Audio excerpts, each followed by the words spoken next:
about our piano challenge for this year. Dun dun dun! The Composer Conservatory competition.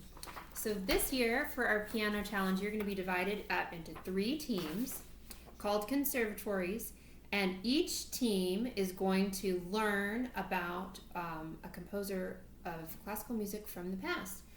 One team is going to be learning about Muzio Clementi.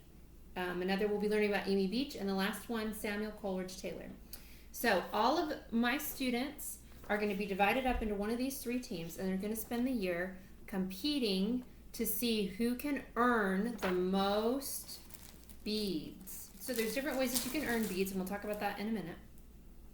And each team has their own color.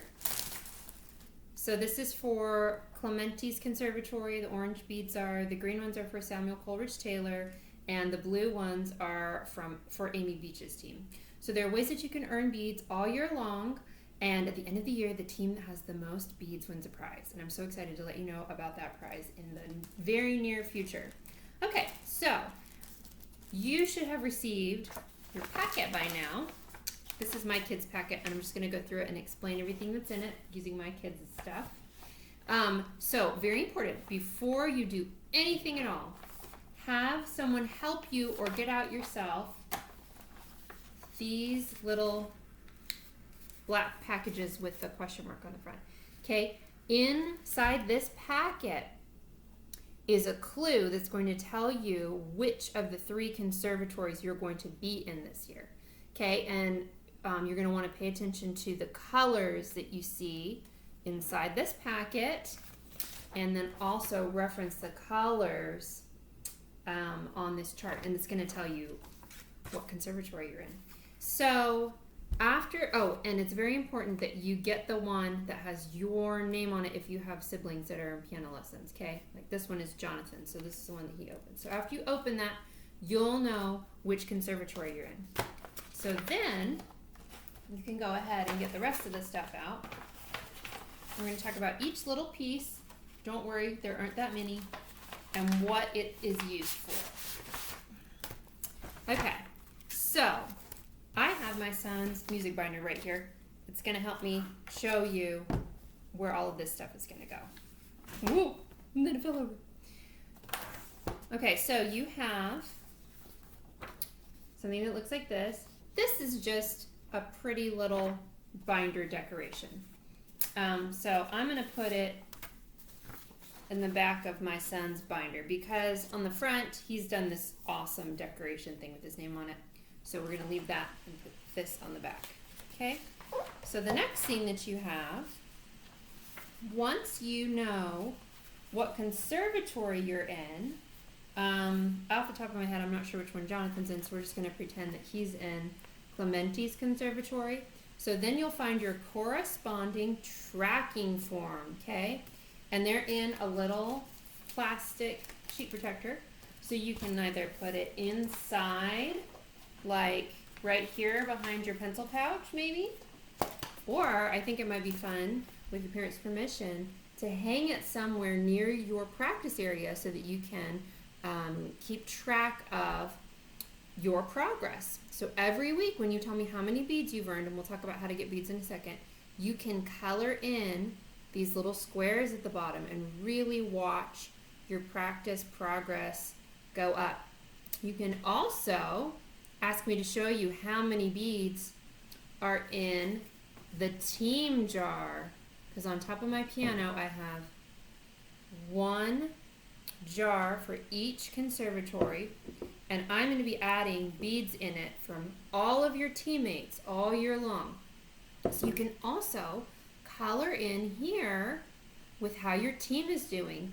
And you know what, if you really want to, you could ask me to show you, and I'll probably just take some photos and put them on the Facebook page periodically, how the other teams are doing so you can see who is winning. Okay, so that's what this form is. And then the last one that you're really going to want to pay attention to is this little half sheet, and it is small enough that it can zip right into your pencil pouch, okay? So that you can keep up with it all year long. It has listed on this side the monthly challenges that we're going to do.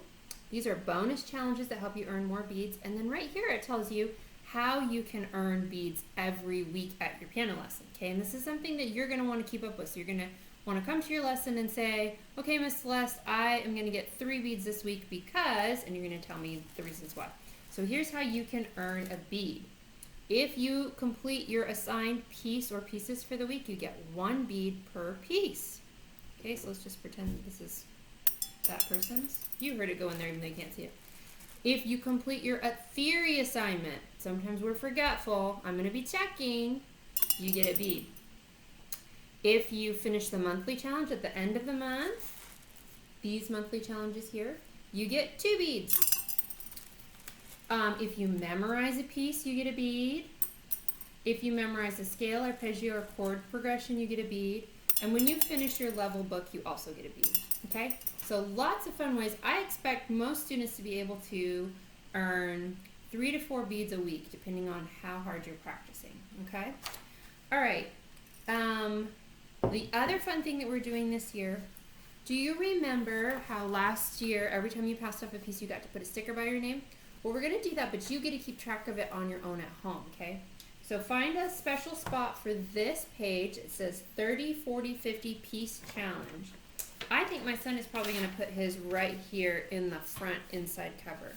So every week when he comes and he tells me that he has finished off his assigned piece, then he can pick a sticker. And there are some stickers in your packet. And he can cover up. So the first piece that he passed off, he'll cover up 1. Second piece, 2, and so on. And his goal is to fill up this whole chart. Now, some of you are going to have no problem getting this whole chart full. And I know some of you more advanced students are working on pieces that sometimes take you several weeks, and that is okay. We're just going to track and watch your progress grow, and it's totally fine. No matter how many numbers you get, it's all a reason to celebrate. Okay? So the last thing I want to remind you to do, first you're going to figure out what conservatory you belong to, and if you want to take a photo of you opening it and send it to me, I would love to see it. And then you're going to set your binder up, and then I want you to go to my YouTube page, Celeste Pittman Studios, and I'll give your parents a link. And I want you to find the playlist for your composer and just listen to a couple of their works and see what you think. We're going to learn a lot about them this year, and I'm so excited for all the things we're going to learn. Hope you're having a great day, and I'm looking forward to our first lesson. See you soon.